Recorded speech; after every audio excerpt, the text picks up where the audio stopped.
नमस्कार। आज के इस बिल्कुल नए और दिलचस्प विश्लेषण में आपका स्वागत है। सोचिए, जब पर्दे पर एक्शन करने वाला कोई बेहद लोकप्रिय हीरो असल राजनीति के मंच पर कदम रखता है, तो उम्मीदों का आसमान छूना एकदम तय होता है।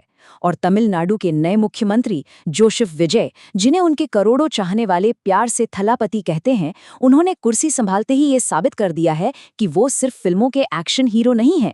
एक मुख्यमंत्री के तौर पर उनकी शुरुआत बहुत ही आक्रामक और रणनीतिक रही है।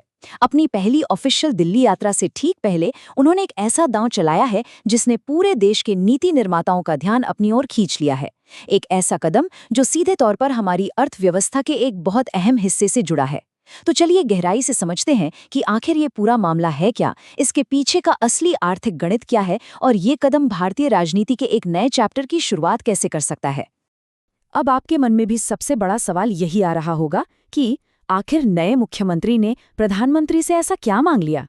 देखिए, किसी भी नए मुख्यमंत्री के लिए प्रधानमंत्री को लिखी गई पहली आधिकारिक चिट्ठी सिर्फ एक फॉर्मेलिटी नहीं होती। ये एक बहुत बड़ा पॉलिटिकल स्टेटमेंट होता है जो ये तय करता है कि आने वाले 5 सालों में उस राज्य की प्राथमिकताएं क्या होने वाली हैं। मुख्यमंत्री बनने के बाद विजय ने जो पहली चिट्ठी पीएम मोदी को लिखी है, उसने सबको हैरान कर दिया है। क्यों? क्योंकि इसमें किसी आम राजनीतिक मांग की जगह एक बहुत ही गहरे आर्थिक संकट की बात की गई है। दिल्ली दौरे से पहले ही पहुंची इस चिट्ठी ने दिल्ली से लेकर तमिलनाडु के इंडस्ट्रियल कॉरिडोर्स तक में हलचल मचा दी है। पर इस बड़े सस्पेंस से पर्दा उठाने से पहले आइए जरा उनके शुरुआती दिनों की कार्यशैली पर नजर डालते हैं। सत्ता में आते ही उन्होंने जो शुरुआती कदम उठाए, अगर हम उन पर गौर करें तो एक बहुत ही सधी हुई रणनीति नजर आती है। शराब की दुकानें बंद करने और महिलाओं के बैंक खातों में सीधे पैसे भेजने जैसे तेज फैसले लेकर उन्होंने एक एकदम क्लियर और एक्टिव गवर्नेंस का मॉडल सामने रखा है। ये ऐसे कदम हैं जो जनता को तुरंत राहत देते हैं और वाहवाही भी दिलाते हैं। लेकिन सबसे दिलचस्प बात यह है कि इन पॉपुलर फैसलों के ठीक बाद रणनीति में एक बहुत बड़ा शिफ्ट देखने को मिला। लोकल मुद्दों से ध्यान हटाकर उन्होंने अचानक एक बहुत ही कॉम्प्लेक्स नेशनल इकोनॉमिक पॉलिसी पर फोकस कर दिया। ये शिफ्ट साफ बताता है कि ये नई सरकार सिर्फ तालियां नहीं बटोरना चाहती, बल्कि उन बुनियादी समस्याओं को सुलझाना चाहती है जो राज्य की इकोनॉमी को अंदर से खोखला कर रही हैं। चलिए, सबसे पहले बात करते हैं तमिलनाडु के कपड़ा उद्योग की, जो दरअसल इस राज्य का असली आर्थिक इंजन है। तमिलनाडु को भारत का सूती धागा और कपड़ा हब कहा जाता है। कोयम्बटूर से लेकर तिरुपुर तक फैला ये पूरा इलाका, जिसे दक्षिण भारत का मैनचेस्टर भी कहा जाता है, कोई आम औद्योगिक क्षेत्र नहीं है। ये पूरे राज्य की अर्थव्यवस्था की सबसे मजबूत रीढ़ है। भारत से होने वाले कुल कपड़ा निर्यात में तमिलनाडु का शेयर बहुत ही बड़ा है। लेकिन आज ये पूरा का पूरा सेक्टर एक ऐसे गंभीर खतरे का सामना कर रहा है जिसने राज्य के सबसे बड़े पद पर बैठे व्यक्ति को तुरंत एक्शन लेने पर मजबूर कर दिया है। विजय ने अपनी चिट्ठी में इसी संकट को हाईलाइट किया है और साफ कहा है कि इस ऐतिहासिक इंडस्ट्री को बचाने के लिए तुरंत बड़े कदम उठाने की जरूरत है। अब सवाल ये है कि ये संकट रातों रात इतना गहरा कैसे हो गया? इसका सीधा जवाब छिपा है कपास की बेतहाशा बढ़ती कीमतों में, यानी महंगाई में वो 25% का भारी उछाल। अगर हम सीधे आंकड़ों पर आएं तो पूरी कहानी एकदम साफ हो जाती है। जब कच्चे माल के दाम इस रफ्तार से भागते हैं तो पूरी की पूरी सप्लाई चेन चरमरा जाती है।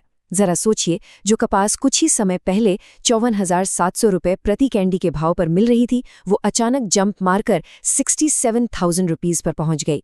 कच्चे माल की इस महंगाई ने तैयार धागे की कीमत को भी 301 रुपये से बढ़ाकर 330 रुपये प्रति किलो तक पहुंचा दिया है। किसी भी कम प्रॉफिट मार्जिन वाली इंडस्ट्री में सिर्फ 2 महीनों के अंदर लागत में 25% का ऐसा सीधा उछाल किसी बड़े भूकंप से कम नहीं होता। अब इन बड़े बड़े नंबरों और प्रतिशत का असल जमीन पर क्या असर हो रहा है? इसका सीधा असर पड़ता है आम इंसान की रोजी रोटी पर। कच्चा माल महंगा होने से छोटे और मीडियम दर्जे के कारखानों पर हमेशा के लिए ताला लगने का खतरा मंडराने लगा है। और सबसे अहम बात, इस इंडस्ट्री में सबसे ज्यादा गांव और छोटे शहरों की महिलाएं काम करती हैं। अगर ये मिलें बंद हुई तो कल्पना कीजिए, उन लाखों महिलाओं के घरों का चूल्हा बुझ जाएगा जिनका पूरा परिवार इस दिहाड़ी पर निर्भर है। पीढ़ियों से काम कर रहे स्थानीय बुनकर और मजदूरों का तो वजूद ही खतरे में पड़ जाएगा। तो आप समझ रहे हैं, ये सिर्फ कंपनियों का घाटा नहीं है, ये लाखों परिवारों के सर्वाइवल का संकट है। इसी मानवीय पहलू ने इस मुद्दे को इतनी बड़ी प्रायोरिटी बना दिया है। और इसी सर्वाइवल के सवाल ने जन्म दिया उस बड़ी मांग को, जो एक नीतिगत समाधान के रूप में सीधे पीएम मोदी के सामने रखी गई है। 11% से सीधा 0%। जी हाँ, यही वो सबसे अहम और डेटा आधारित मांग है जो केंद्र सरकार के सामने रखी गई है। विजय ने अपनी चिट्ठी में बिल्कुल स्पष्ट मांग की है कि विदेशों से जो कपास हम आयात करते हैं उस पर लगने वाली 11% की इंपोर्ट ड्यूटी को घटाकर सीधा 0 कर दिया जाए। वैसे ये आयात शुल्क आमतौर पर इसलिए लगाया जाता है ताकि हमारे अपने किसानों को विदेशी माल के कंपटीशन से बचाया जा सके। लेकिन सोचिए, जब देश के भीतर ही कच्चे माल की इतनी भारी कमी हो और कीमतें बेकाबू हों, तो यही टैक्स उन कारखानों के गले की फांस बन जाता है। टैक्स को पूरी तरह से खत्म करने की ये मांग एक बहुत ही अग्रेसिव इकोनॉमिक स्टेप है। इसके पीछे का जो आर्थिक तर्क है वो बहुत ही सिंपल और प्रैक्टिकल है। जब हमारे अपने बाजार में कपास की कमी है और दाम आसमान छू रहे हैं, तो ग्लोबल मार्केट से सस्ता माल मंगवाने का रास्ता खोल देना चाहिए। अगर विदेशी कपास पर इंपोर्ट ड्यूटी 0% हो जाती है, तो बाहर से आने वाला कच्चा माल काफी सस्ता पड़ेगा। इससे क्या होगा? पूरी सप्लाई चेन के पहिए फिर से घूमने लगेंगे। घरेलू कमी की भरपाई होगी, जो कारखाने बंद होने की कगार पर हैं वे फिर से चालू हो सकेंगे। और सबसे बड़ी बात, लाखों बुनकरों और मजदूरों की नौकरियां बच जाएंगी। ये अर्थशास्त्र का वो बेसिक उसूल है जहां सही समय पर की गई एक टैक्स कटौती पूरी की पूरी इंडस्ट्री को डूबने से बचा लेती है। एक्सपर्ट इसे विजय का एक मास्टर स्ट्रोक मान रहे हैं, जो एक साथ 2 मोर्चों पर काम करने वाली एक बेहतरीन दोहरी रणनीति है। अगर हम इसका बिना किसी पक्षपात के विश्लेषण करें तो यहाँ 2 अलग-अलग मोर्चों की बड़ी दिलचस्प तस्वीर सामने आती है। एक तरफ है आर्थिक मोर्चा, जहां इस टैक्स कटौती की मांग के जरिए राज्य के कपड़ा उद्योग को बचाने और इंटरनेशनल मार्केट में तमिलनाडु के एक्सपोर्ट का दबदबा बनाए रखने की कोशिश है। और दूसरी तरफ है राजनीतिक मोर्चा। देखिए, दक्षिण भारत की राजनीति में आर्थिक नीतियों का सहारा लेकर एक मजबूत जनाधार बनाने की बहुत पुरानी और सफल परंपरा रही है। इस मांग को उठाकर नई सरकार एक ही तीर से 2 निशाने लगा रही है। वो खुद को 60 लाख कपास किसानों और कारखानों में काम करने वाली लाखों मजदूर महिलाओं के सबसे बड़े हितैषी के रूप में स्थापित कर रही है। ये मानना पड़ेगा कि ये कदम सिर्फ एक क्राइसिस को सुलझाने की कोशिश भर नहीं है, बल्कि भविष्य की राजनीति के लिए एक बहुत ही सॉलिड जमीन तैयार करने का कदम भी है। और अब आते हैं उस सबसे बड़े सवाल पर, जिस पर इस वक्त सबकी निगाहें टिकी हुई हैं। क्या केंद्र सरकार कपास पर से टैक्स हटाने की इस डिमांड को मान लेगी?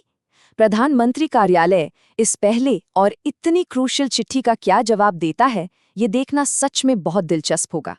क्या एक नई नवेली राज्य सरकार की ये मांग राष्ट्रीय नीतियों में कोई बदलाव ला पाएगी?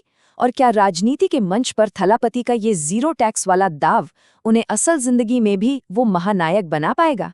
खैर, जवाब जो भी हो, एक बात तो एकदम पक्की है कि दक्षिण की राजनीति में एक बहुत ही दिलचस्प और आक्रामक युग की शुरुआत हो चुकी है। तो इस पूरे मुद्दे पर विचार जरूर कीजिएगा। आज के इस गहरे विश्लेषण में हमारे साथ जुड़ने के लिए आपका बहुत बहुत धन्यवाद।